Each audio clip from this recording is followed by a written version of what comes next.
صاحب دولت بودن، صاحب وطنی آزاد بودن نه هر یک ملت را نصیب می‌گردد.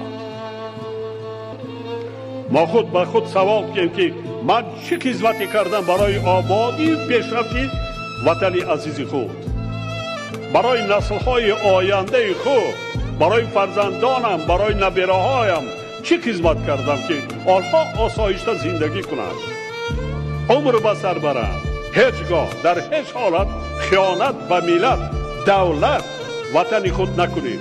هیچگاه شکر کنید که ما تاجیک‌ها، ما شما وطن داریم، دولت داریم، برابر کشورهای ابدقدرت اعضای کل سازمان‌های بین المللی هستیم و برابر آنها یک آواز داریم. سرود اولینی که به گوش فرزند رسیده او را خواب راحت میبخشد الله روحنواز مادر است.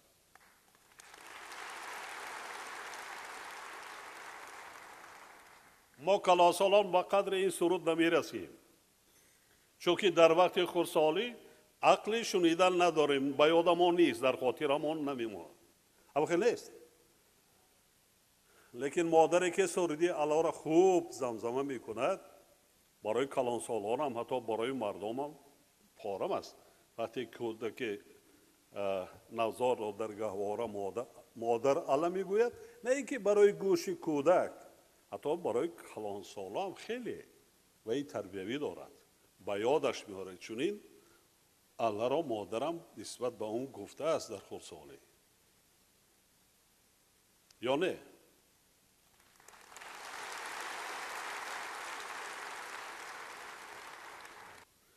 مهر مادری مشفق و غمخوار برای هر یک فرزند از آغوش گهواره و ایام طفلی آغاز یافته او را تا لحظه های واپسین عمر راهنمایی میکند و مدار و قوت میدهد.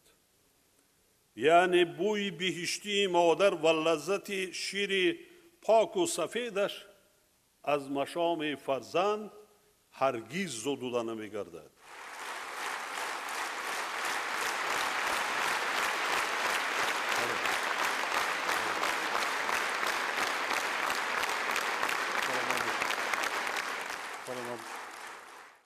همین قانون تنظیم رسم و آیین به شما معقول است یا نه؟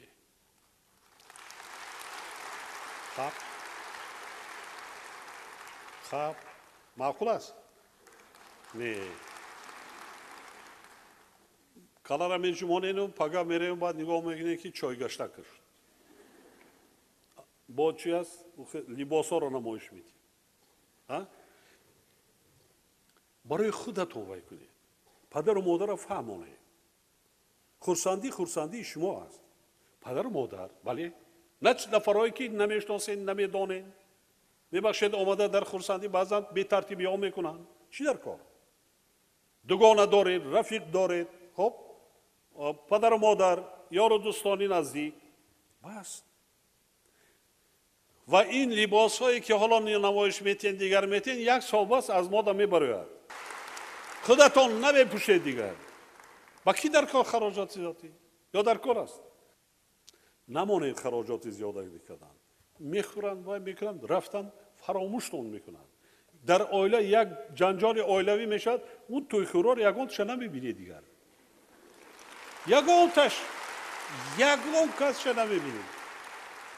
نه میان روی میکنند، نه بچه میخیر نکن، خیلی از بین شود، میشود، همش باید، همه چیده میشود. مادر امام خدا رحمتی جا جنت باشد، همین خیلی خصلت های بسیار وای داشتن. کلینش هم دائما پشتیبانی میکردن. میدانست از سر گذراندگی خودش. بعضا خوشتامنه ها نه و همه وقت وای میکنن. رشک و حسد هم دارن. بعد بر جای یاد دادن، تربیه کردن انا این چی هم هست. برای همین عائله ها وای میشد. برعکس وای فرزندت میشد. کلون نه فرزندت میشد. تربیه کن، نشان ده. همین است. مادرانی که تجربه دارن از زندگی، خودشان هم کیرون بودن، جوان بودن، یاد گرفتن. همون خیلی کدبانون نشدن یک باره. اگه حاضر اون زمانا گذشت. حاضر بیشتر زمانی بعد اینترنت است، این چیزهای نو برآمده است، نانو تکنولوژی برآمده است. دیگر همین در خانه شیشته یاد گرفتن هم ممکن. هم زیر کردین سالات چکل تیار کردن در کار است. چند که نمک، چند که وای تیار دیگر تیار کردین. خب بانوا باید هنرمند باشد. خواهی که زندگی خوب و شیرین و گوارا شود، هنر آموزید. هنر آموزید.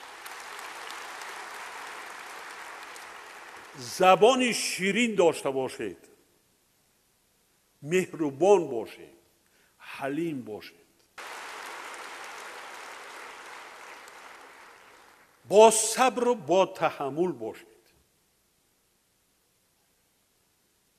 با احساسات دادن نشوید. هیچگاه. این نصیحتی دوستانه، برادرانه، پدرانه به شما، مخصوصا به جوانان. سلامت باشید. سلامت باشید. سلامت باشید. سلامت باشید.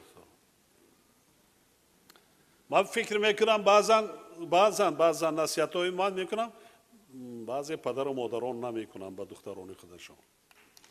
درست؟ یکی کردن در کار، نصیحت که آموزاندن در کار، شرم کردن در کار نیست. فرزندی ما، فرزند به زندگی مستقلانه همه طرفه تیار کرده ما در کار، همه طرفه. سلامت باشید. سلامت باشید. که با تربیت فرزندان مشغول است، که دانشمندش میکند، که یارق به دستش میکند، مارشالش میکند، گنرالش میکند، نویسندش میکند، عالمش میکند، شاعر نویسند. کی میکند؟ از کجا؟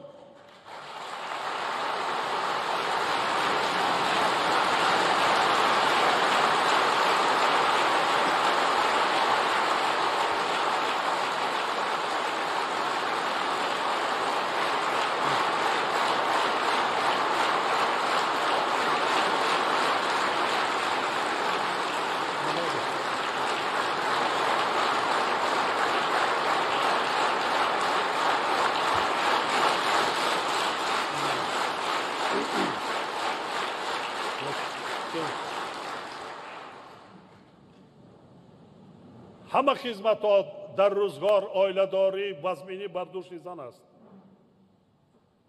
همه یک طرف. یک شبانه روز زیده‌دار در سر گهواره، اگر ما شما یک عمر خدمت مادر را کنیم، یک ذره یک شبانه روز خدمت مادر را در سر گهواره، حالا گفتنش نمی‌ارزد. کانال ما در سامانه یوتیوب همنوا ابونه شو و از ویدیوهای نو با خبر باش.